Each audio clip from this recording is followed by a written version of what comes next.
PIB, Produto Interno Bruto, referente ao primeiro trimestre do ano de 2022, veio um pouco abaixo daquilo que o mercado estimava. A estimação do mercado era de um crescimento de 1,5% e o IBGE acabou registrando uma alta de apenas 1%.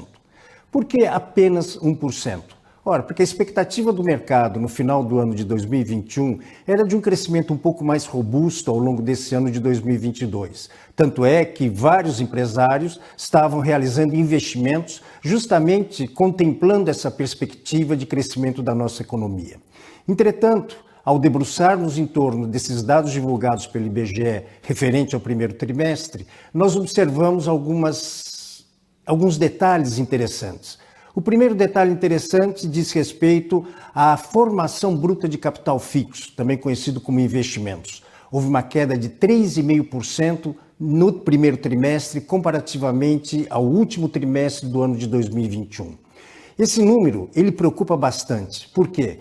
Porque nós sabemos que o investimento ele é fundamental para o processo de crescimento de uma economia. À medida que nós necessitamos crescer de maneira robusta, coisa que não acontece há vários anos, então esse resultado de queda de 3,5% preocupa. Por quê? Porque realmente isso sinaliza dificuldades na atividade econômica nos próximos anos.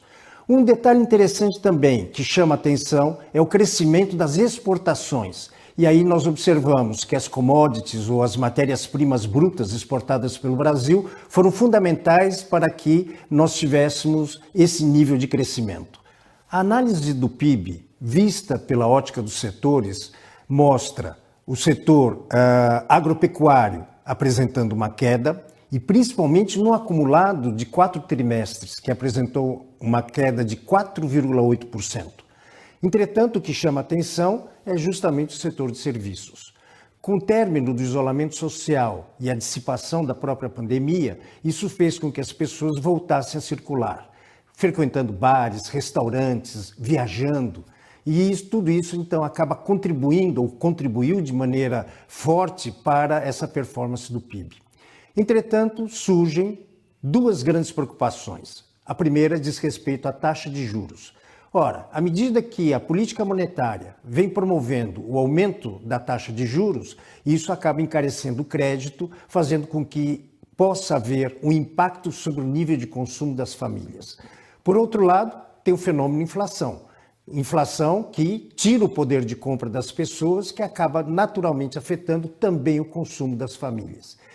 À medida que o governo tem essa dificuldade de controlar esses preços da economia, então tudo isso pode repercutir negativamente sobre a performance do PIB nos próximos trimestres. Então, muita atenção ao longo dos próximos meses. Inflação, taxa de juros, que dependendo do movimento dessas duas componentes, então nós teremos aí uma sinalização do que efetivamente poderá acontecer no nosso país ao longo deste ano.